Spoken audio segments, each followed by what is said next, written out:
Hello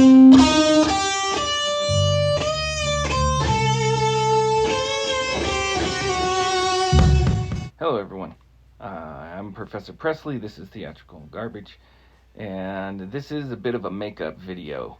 I wrote a piece on Superfly and blaxploitation in film, and I sent it out to a lot of people and I couldn't get anyone to read it. I got a couple people to read it and they loved it, and so I had the AI voice just read it, and I put up some pictures and I had to read it, and I thought at least people will get to hear it. And good Lord, everybody lost their minds, and I'm sorry I didn't read it, and I swear I wasn't trying to, I don't know, like I didn't bow down to the AI overlords yet. So without further ado, this is, instead of the robot reading my words to you, but really I'm gonna talk about Superfly, and the first thing that you should know is I have loved Superfly as a movie for a long time. When I was a kid, I was really into I loved Shaft. Okay, but I explored a lot of different films, so it wasn't like I was just sitting there watching only Shaft. But I really liked films of like the 60s and 70s and 80s, and especially the gritty, like blaxploitation, black theme films, where I mean, they're supposed to be gritty. They're supposed to be, weird stuff in the background, and maybe there's some weird cuts, because they were not letting, black filmmakers were not allowed to be in Hollywood. There was a code and all of this stuff, and I think like the first major film was like Birth of a Nation, and that's pretty damn racist.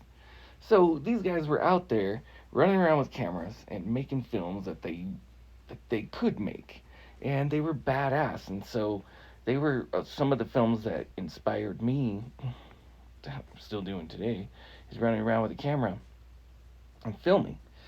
And when I was in college, I had a friend that we wrote together like plays and stuff, and we went and rented Superfly one night, and he had never seen a blaxploitation film, and he was a film director. He's now one now, he's good, but I don't think he'd ever seen a real blaxploitation film.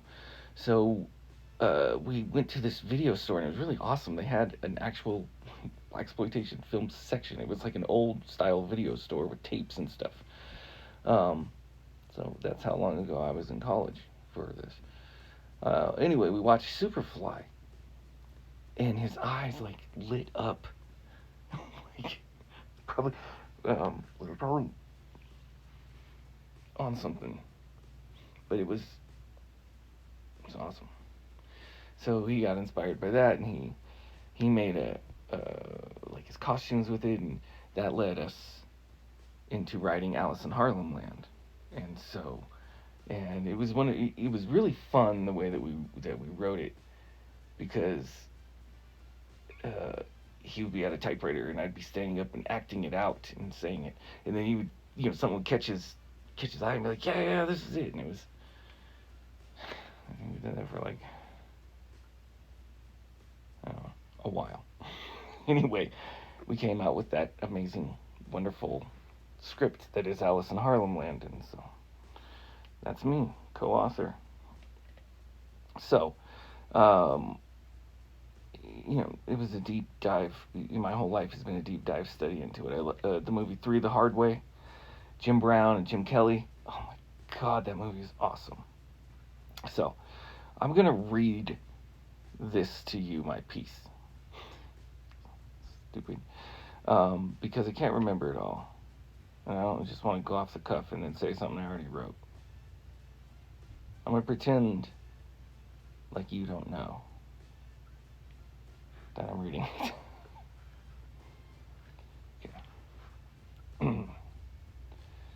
Superfly, super cool. What's up to all the bad bitches and styling, profiling mofos out there? We are about to talk about a movie that pins a moment in time. Follows the tall, dark, handsome anti-hero played by Ron O'Neal in the prime of his madness, in the beauty of his crumpled soul, stomping through the world, getting his because everybody else is getting theirs. Ron O'Neal's character in Superfly has the personality of a decadent dessert with a crunch of a salty palate. Priest wants to get out of the game, and in this time, and in this place, deep in the city streets, down below the recesses of pain and time. Well, it's going to take $1 million. Explained in the greatest way that has ever been portrayed on film. When they ask him how much it's going to take, Ron O'Neal, Priest, Superfly, planned and executed by the director, or an improv state of mind, lost deep, deep into the study of man, that avoids all tales of desperation, and yet lives on a wild ride that crests within the rules of a society that makes it of the land that racist old white guys rule the world. But like starting far back on the blocks in a race where everyone else is trained, Priest bursts off the line. One bad motherfucker.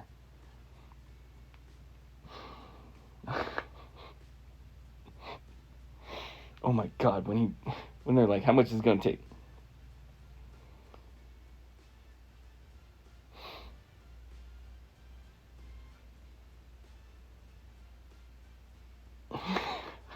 About that. Oh my good god, when he does that. It's the coolest thing like that is the film thing, you know. That is what you're fucking looking for. He didn't have to say a word. Nobody said a word. I don't even know if they like oh my god. I don't even know if they knew the gold. Oh. You know, I dare you. I fucking dare you to find, you know, a silent motion that says so much and so little all at once. Where was I?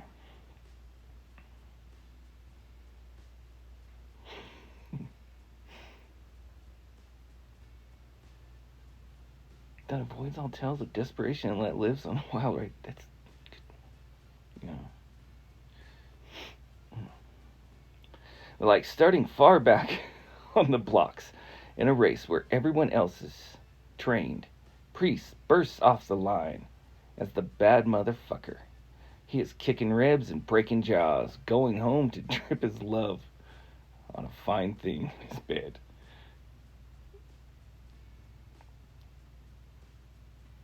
Then up and out again on his magical flight in a custom Cadillac, a fur coat, and facial hair with enough personality to be its own character. Superfly is filled with amazing moments and truncated little mistakes that don't matter at all to the story. You'll see a camera cord sometimes. You'll see a boom mic. There's an extra that doesn't know what's going on, and someone that became an extra in the back. Whether High Life is displayed prominently in several windows, or they are drinking it in scenes, it is unclear if Miller High Life beer is an official sponsor of blaxploitation films. However, High Life beer makes an appearance in blaxploitation. It's in every blaxploitation film. Like we started looking for it as like an Easter egg at one point, because back to the story. Once we started writing Alice in Harlemland, we went and rented every single blaxploitation movie that we could find, every black theme film movie. We just watched every single one of them. And at the time, High Life was running this kind of weird campaign where like if you had saved up enough points from their 12 packs, Um, then you could, I don't know, you could like get stuff with it, right? And we were already drinking High Life because it's like super cheap and it comes in a bottle and it's classy, but also we were watching a lot of these blaxploitation films, and we were like, we could get the pool on here, and it was like he was like, we could we could drink so much beer that we fill an entire pool with the beer bottles, and that's why we had so in Alice in Harlem Land on stage. That's why the March Hare in the Tea Party, he's they're hanging out in a pool of bottles, Miller High Life bottles. We drank every one of those. I digress.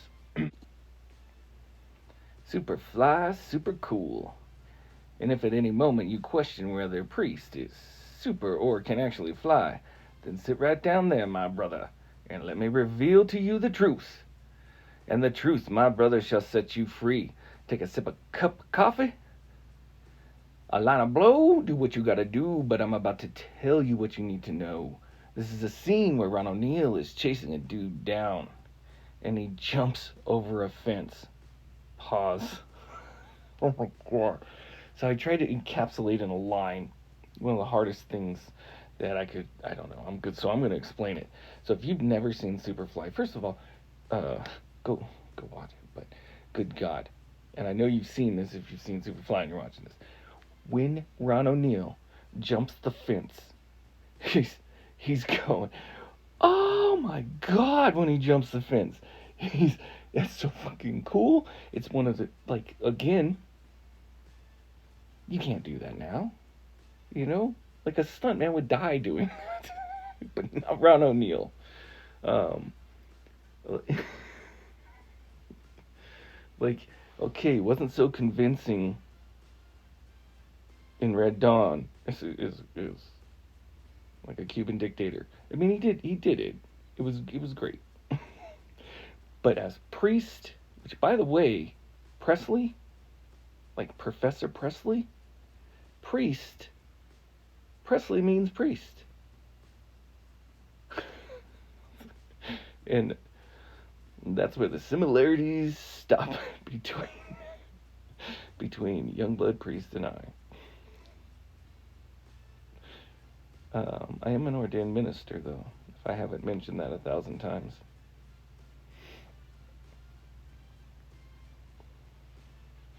I digress.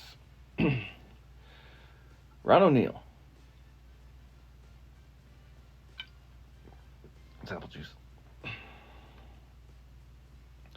Ron O'Neal, in a full-on sprint, in tight-ass pants, in boots, jumps the fence. He jumps the fence in a scene, and it is the most insane thing that you will ever see on film. That moment when he jumps the fence, he isn't scared. He isn't running away from someone. He is chasing someone down. He is in his element, part man, part machine, as if the engine from his black Cadillac was put inside his soul. He jumped that fence and keeps going, not even thinking about it. He jumped that fence. He ran full sprint. He pushed everything within him as an actor, as a character, as a genre, as a people, as a score, as a precipice between old and new, as a sea change, as an inspiration, as an act of desperation, and a flight of no big deal. Ron O'Neal as priest. The super fast, the super fly, the baddest motherfucker on the planet. He jumped that fence. No camera tricks, no multiple takes, no bullshit. This is Superfly. This is a Superfly that you need to find that exists in this movie. Thank you for joining me today. Go crack a high life, and if you you want, watch the extended version. Or the robot voice doesn't stop to drink apple juice. Of course, you know, there's a lot of things that can do better than a robot.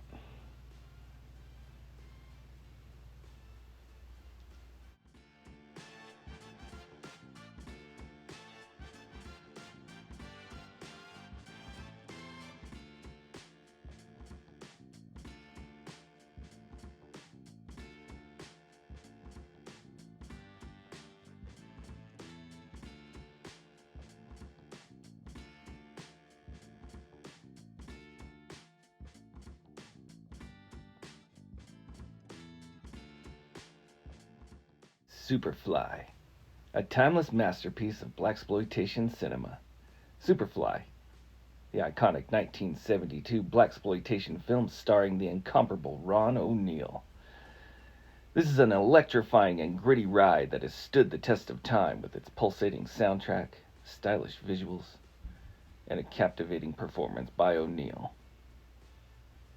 Superfly remains a true classic of the genre. O'Neal's portrayal of the charismatic and street-smart young-blood priest is nothing short of mesmerizing.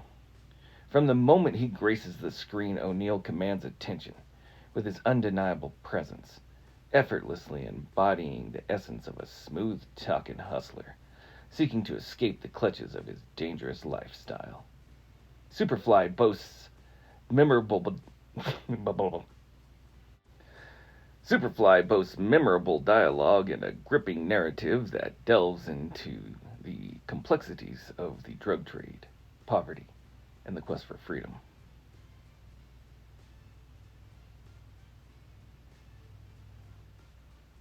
However, it is O'Neal's nuanced performance that truly elevates the film, capturing the internal struggles and conflicts of a man torn between survival and his desire to break free from the chains of circumstances. In addition to O'Neal's magnetic performance, Superfly captivates audiences with its stylish visuals and groundbreaking soundtrack by legendary musician Curtis Mayfield. The film's iconic theme song, Superfly, beautifully complements the narrative, becoming synonymous with the blaxploitation era.